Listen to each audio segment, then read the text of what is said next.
Assalamualaikum warahmatullahi wabarakatuh.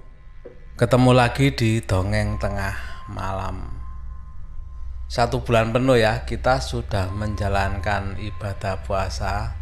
Dan hari ini adalah hari kemenangan bagi umat muslim semuanya. Karena hari ini adalah hari yang fitri, hari pembersihan dosa ya biasanya ya. Kita bermaaf-maafan, tapi karena kondisi saat ini yang lagi adanya pandemi COVID-19 ini ya, jadi tetap kita bisa melakukan saling bermaaf-maafan walaupun melalui media dalam arti WA atau apa ya. Dan tidak lupa kami dari Dongeng Tengah Malam menyampaikan mohon maaf lahir dan batin, baik salah yang disengaja ataupun yang tidak sengaja, yang mungkin tidak berkenan bagi sahabat atau teman semuanya mendengarkan suara Pak D. Saya Pak D Alvan mohon maaf yang sebesar-besarnya, minta maaf lahir dan batin. Terima kasih. Untuk yang belum subscribe jangan lupa subscribe ya. Komentarnya jangan lupa, like-nya juga klik tombol like ya. Yang di Spotify jangan lupa untuk follow. Kali ini Dongeng Tengah Malam akan membawakan cerita, bukan kiriman ya. Kebetulan ini Dongeng Tengah Malam mendapatkan dari seorang narasumber tentang pengalaman masa kecilnya yang ada sedikit tanda tanya besar. Apa sebenarnya yang terjadi? Dan kejadian ini sekitar pertengahan tahun 70-an. Mungkin pendengar semua senang dengan cita-cita lama ya. Dan ini masih tanda tanya pada waktu masa kecilnya dulu ya. Umurnya lebih kurang waktu itu SD sekitar kelas 2, kelas 3 lah ya. Mungkin 8-10 tahun lebih kurang usianya. Langsung saja ke ceritanya. 3 sahabat ini hidup di satu desa yang sama. Kita sebut saja namanya Amin, Iman, dan Yudi. Mereka ini seumuran, kira-kira kalau sekolah itu kelas 3-an SD lah ya. Jadi kalau bermain atau kemana-mana mereka mesti bertiga ini. Karena rumahnya juga kebetulan rumahnya berdekatan, nggak jauh. Makanya karena seumuran di sekolah yang sama, 3 sahabat ini ya kemana-mana ya jalan bareng. Mereka ini hidup di satu desa ya, sekitar tahun 75-an, 74, 75 ya, pertengahan 70-an ya, informasinya. Nah, kalau bulan puasa itu mereka ini sangat senang sekali. Karena apa? Kalau bulan puasa hidup di desa ya zaman segitu ya, itu kalau menjelang asar itu biasanya istilahnya itu ketiduran atau menabuh Jadi kalau menjelang asar di bulan puasa, di bulan Ramadan ya, menjelang asar mereka biasanya menabuh tahu beduk yang ada di masjid atau musola atau langgar istilahnya itu. Jadi kalau sore mereka menabuh beduk, itu istilah ketiduran istilahnya itu. Menabuh beduk, jadi rame kalau sore itu. Dan 3 sahabat ini yaitu mereka paling rajin kalau melakukan itu. Sore gitu mereka sudah kumpul ke langgar terdekat atau musola terdekat untuk siap-siap itu. Jadi habis asar atau menjelang asar dia akan menabuh beduk tersebut. Sampai malamnya kalau habis buka gitu ya, habis buka puasa atau kan terawih ya, habis itu pulang. Dan malam harinya mereka itu selalu tidurnya itu ya di langgar itu atau musola itu. Karena apa? Karena kalau sahur itu mereka keliling kampung. Jadi tidak hanya bertiga ya. Mereka termasuk anak-anak yang masih kecil tapi ikutan. Tapi di desa itu biasa seperti itu. Yang keliling ya anak-anak remaja-remaja ABG mulai SMP atau SMA yang itu ya, yaitu membawa juga tabuhan-tabuhan itu. Makanya anak-anak kalau bulan Ramadan itu senengnya bukan main, senengnya apa? Yaitu tadi ada hiburan istilahnya kalau orang desa. Lah bayangkan hidup di desa tahun segitu hiburannya apa? nggak ada. Seperti saya pernah ceritakan ya, salah satu hiburannya itu layar tancap itu pun sebulan sekali, bahkan lebih, kadang juga sebulan bisa 2 kali, tapi jarang sekali. Itu kan hiburan bagi ABG, anak yang gede-gede itu ya. Lah kalau anak-anak ini hiburan yang paling seneng ya di bulan Ramadan ini. Jadi sebelum subuh jam 3, bahkan sudah setengah 3 mereka sudah siap-siap. Jadi siap-siap membawa peralatan, itu kumpul banyak biasanya. Bisa sampai 7 sampai 10 anak itu ya, kalau kumpul itu untuk membangunkan sahur itu. Mereka keliling kampung yang sekitar situ ya, karena masing-masing kan ada anunya ya. Biasanya sih sekitaran situ aja. Terus walaupun satu desa ya, di RW sebelah biasanya juga ada dukuh, istilahnya dusun. Dari desa itu turunnya kan ke dusun ke dukuh ya. Kalau nggak salah loh ya, maaf kalau nggak salah, kalau ada yang salah dibenerin ya. Jadi satu dusun biasanya, satu dusun nguteri satu dusun itu.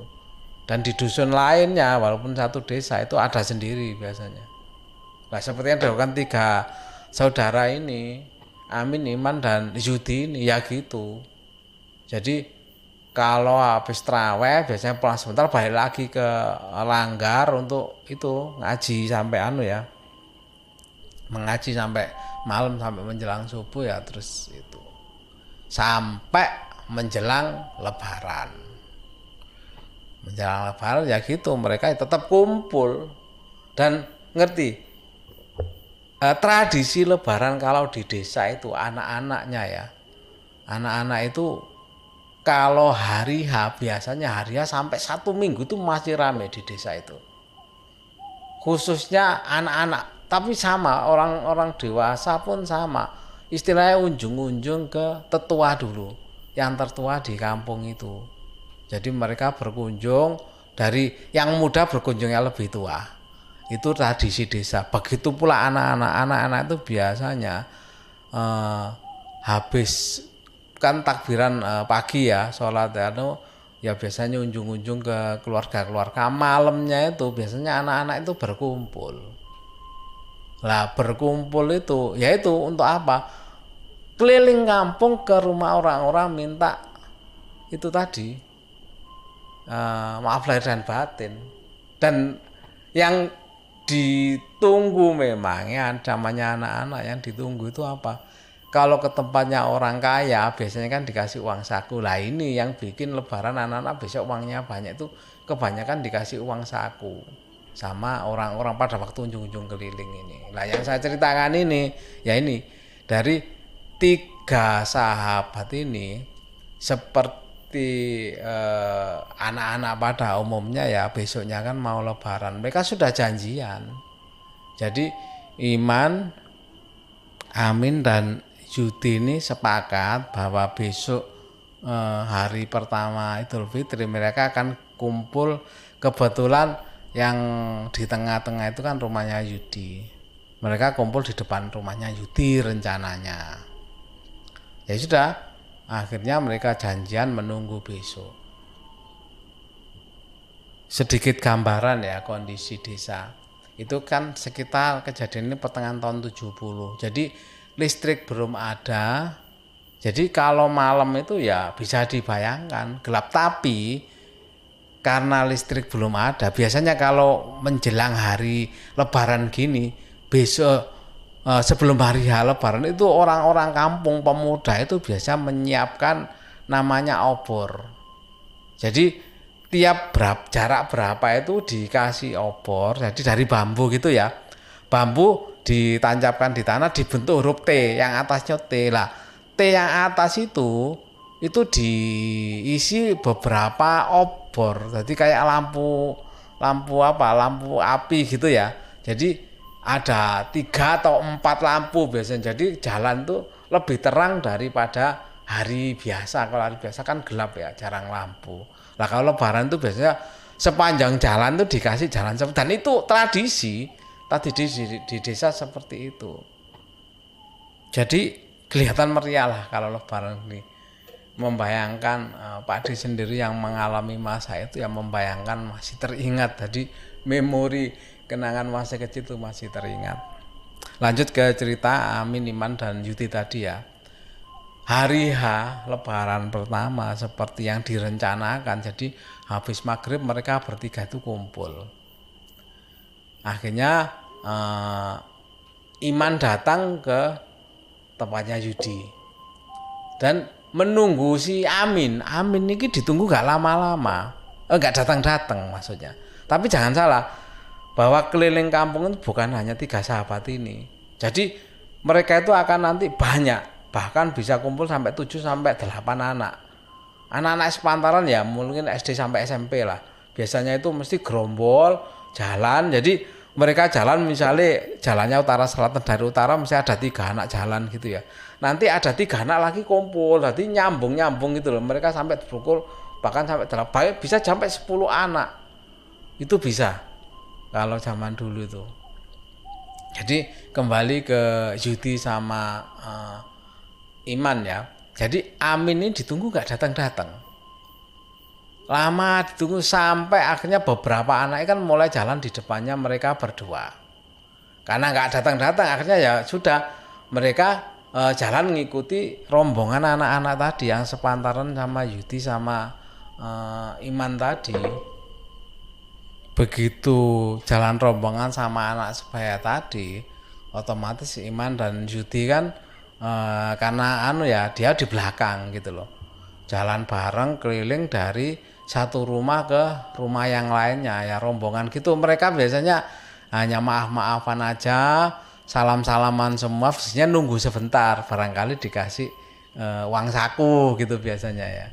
Nah pada waktu jalan itu si Iman sama Yudi itu kaget loh, ternyata Amin ada. Tapi Amin ini kok diem aja. Jadi Amin itu mengikuti di belakang. Sempat ditegur sama si Yudi, Min, ayo sini lo bareng. Amin hanya diem aja dan mengangguk aja. Ya sebenarnya sih si Iman sama Yudi ini heran, Amin kok diem aja sih. Padahal biasanya mereka ketiga itu periang. Karena kan cocok ya, sudah bersahabat lama. Tapi kali ini tidak tahu kenapa si Amin ini hanya diem dan mengikuti saja dari belakang. Dan gak banyak bicara. Tapi karena dengan kesibukan ya, mereka kan kumpul banyak anak ya. Dengan kesibukan mereka melihat banyak anak, terus kesibukan juga datang dari satu rumah ke rumah lain. Jadi gak sampai merhatikan, bahkan si Amin sama Yudi pun gak sampai bicara-bicara apa. Mereka ya mengikuti rombongan itu. Sampai keliling kampung semua, dan Yudi sama Amin ini masih melihat aneh gitu loh. Kenapa sih Amin ini kok nggak banyak bicara hari ini gitu. Sempet sih Yudi sama Iman ini sempet bisi-bisi, kenapa Amin kok menengai, gak ngerti, nggak tahu kenapa kok diem aja, nggak tahu. Ya sudah wis, yang penting keliling dulu. Sampai akhirnya keliling itu selesai ya, mungkin sekitar jam 8:30, jam 9 lah ya. Akhirnya kan keliling kampung, itu pun belum semua loh ya didatangi. Ini sih masih satu dusun. Karena sudah malam ya, akhirnya mereka pulang. Begitu pulang satu persatu kan mulai pecah toh rombongan itu. Lah si Amin sama si Iman sama Yudi ini begitu selesai mereka kan dia mencari, loh Amin tadi kemana kok, padahal tadi kan ikut rombongan kok nggak ada. Ya sudah, karena nggak ada dicari kemana-mana nggak ada, ya sudah mereka akhirnya pulang tanpa berpikiran apa-apa. Ya sudah, akhirnya mereka pulang ke rumahnya masing-masing. Sampai esok harinya Iman sama Yudi ini kan ketemu lagi, namanya masih liburan ya, Lebaran. Mereka mencari, loh kok Amin gak kelihatan ya, kata Yudi ke Iman. Terus ya enggak, kok aneh sih, maksudnya mereka berdua berpikir kok aneh sih Amin sekarang ini. Tadi malam ditunggu tiba-tiba muncul. Sekarang biasanya kumpul bareng-bareng ini kok Amin nggak kelihatan. Akhirnya sudah Iman sama Yuti sepakat mau menyusul ke rumahnya Amin. Akhirnya mereka pergi ke rumahnya Amin. Begitu sampai di rumahnya Amin, ternyata rumahnya tertutup gitu loh. Dicari, dipanggil-panggil nggak ada orang. Sampai ada tetangga yang bilang kalau si Amin ini katanya pergi ke rumah neneknya sama orang tuanya, karena dianggap mungkin lebaran di rumah neneknya. Ya sudah, mereka akhirnya pergi meninggalkan rumahnya si Amin. Sampai berapa hari kemudian, ini kan ternyata si Amin itu nggak 1 hari, sampai kira-kira 3 hari katanya di rumah neneknya itu. Sampai hari ketiga, keempat, si Iman sama Yuti ini baru ketemu sama Amin. Ditegurlah sama Amin, loh, masa ditegur sama Yuti si Amin nih, Min, kamu itu kemarin katanya kok pergi gak bilang-bilang, kan waktunya main, maksudnya mereka kan biasa kumpul main, kok biasanya itu kalau gak ada salah satu mesti bilang bahwa aku besok mau pergi atau apalah. Kali ini Amin itu katanya gak bilang apa-apa sama mereka berdua. Akhirnya Amin menceritakan lah kenapa Amin gak pamitan sama mereka, kenapa mendadak. Jadi pada waktu hari raya Lebaran pertama itu ya, pagi-pagi, ini cerita si Amin ya, bahwa pagi-pagi orang tuanya si Amin ini mendapat kabar bahwa neneknya itu sakit, dan sakitnya itu agak parah gitu loh. Makanya begitu habis sholat Id ya, ada kabar gitu. Akhirnya orang tuanya si Amin ini mengajak Amin semua itu pergi ke rumah neneknya. Lah rumah neneknya ini memang kalau ngomong jauh sekali ya enggak lah. Kalau jarak dari rumahnya si Amin itu kira-kira ya mungkin 5 kilo lah, kalau melewati 2 desa lah rumah neneknya ini. Dan memang benar katanya neneknya itu memang sakit keras. Makanya semua anaknya tuh kumpul di rumah neneknya di Lebaran itu, termasuk juga si Amin. Jadi Amin itu semenjak selesai sholat Id itu sudah nggak ada di rumah sampai ketemu sekarang ini. Nah, begitu mendengar cerita dari si Amin ini, otomatis namanya Iman sama Yuti ini kan ya kaget gitu loh. Karena apa? Hari pertama malam waktu dia keliling unjung-unjung, dengan jelas Yuti sama Iman tuh melihat bahwa Amin juga ikut hadir di situ, ikut keliling kampung. Lah, begitu mendengar cerita si Amin tadi, Yuti sama Iman tanya, lah terus kemarin kamu kan ikut keliling kampung hari pertama malam-malam itu. Dan si Amin heran, ikut. Sambil bingung Amin menjawab, loh, aku lo gak ada di rumah. Jadi semenjak pagi ke rumah neneknya dia gak balik sama sekali. Dan sampai Yuti sama Iman ini berpandang-pandangan heran. Lah terus kemarin tuh padahal jelas-jelas kemarin tuh yang dia tegur, yang ikut di belakang itu adalah si Amin. Lah terus siapa yang berwujud Amin kemarin tuh siapa, katanya si Yuti sama Iman. Nah Amin ya juga nggak tahu, cuma dia bisa ngangkat bawah aja, lo nggak tahu, nggak ikut sama sekali kok. Akhirnya si Yuti sama Iman ini ya agak gimana, takut tapi takut apa gitu loh. Karena jelas-jelas bahwa dia yakin waktu itu adalah si Amin yang datang. Dan itu menjadi pertanyaan sampai sekarang katanya narasumber ini. Jadi semenjak kejadian itu si namanya Amin, Iman dan Yudi ini selalu sepakat bahwa kalau ada apa-apa harus bilang. Misalnya nggak bisa main atau apa, karena mereka kan bersahabat cukup dekat ya.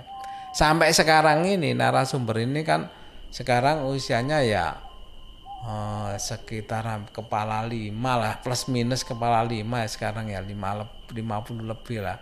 Itu bilang, dan sampai sekarang itu jadi pertanyaan besar antara Yudi, Iman sama Amin ini nggak tahu siapa sebenarnya wujud yang menyerupai Amin ini, dan tidak ada jawabannya sampai sekarang. Cuma narasumber menyampaikan ya mungkin itulah dunia lain setelah mendengar cerita-cerita dari pengalaman di Dongeng Tengah Malam ya, pengalaman dari teman-teman semua. Mereka si ketiga sahabat ini menyadari ya mungkin itu adalah alam lain yang untungnya tidak mengganggu gitu aja. Untungnya tidak mengganggu, mereka hanya mengikuti aja. Dan sebenarnya yang paling bergidik, yang paling ngeri takut itu sebenarnya si Amin ini. Karena apa? Dia berwujud seperti dia, ya otomatis Amin ini merasa yang terganggu privasinya kan Amin. Kok berwujud seperti dia? Tapi ya udah, itu hanya cerita masa lalu, mungkin bisa jadikan pelajaran ya. Mungkin kalau ada teman tuh jangan lupa ya, ini membiasakan ucapkan salam.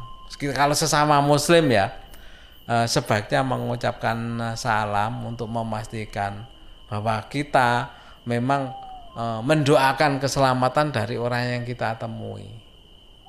Nggak tahu itu siapa, seandainya berwujud orang lain atau apa, yang penting kita yang kita maksudkan orang yang kita temui itu benar yang kita maksud apa enggak, yang penting kan kita menyampaikan mendoakan keselamatan kita semua juga. Ya itu tadi pengalaman dari narasumber, ini hanya pengalaman ya, pengalaman di hari Lebaran yang teringat sampai sekarang. Mudah-mudahan teman-teman Dongeng Tengah Malam semua, sahabat semua bisa terhibur. Tetap jangan lupa komentarnya ya. Kalau mungkin Pak D ada salah bicara atau apa, tolong dibenerin nanti biar Pak D bisa review. Oh ya, saya ada salah kata-kata di sini. Saya salah mengucapkan. Nanti kedepannya bisa lebih hati-hati Pak D untuk bercerita. Jangan lupa komentarnya ya. Terima kasih telah mendengarkan dan saya akhiri. Wassalamualaikum warahmatullahi wabarakatuh.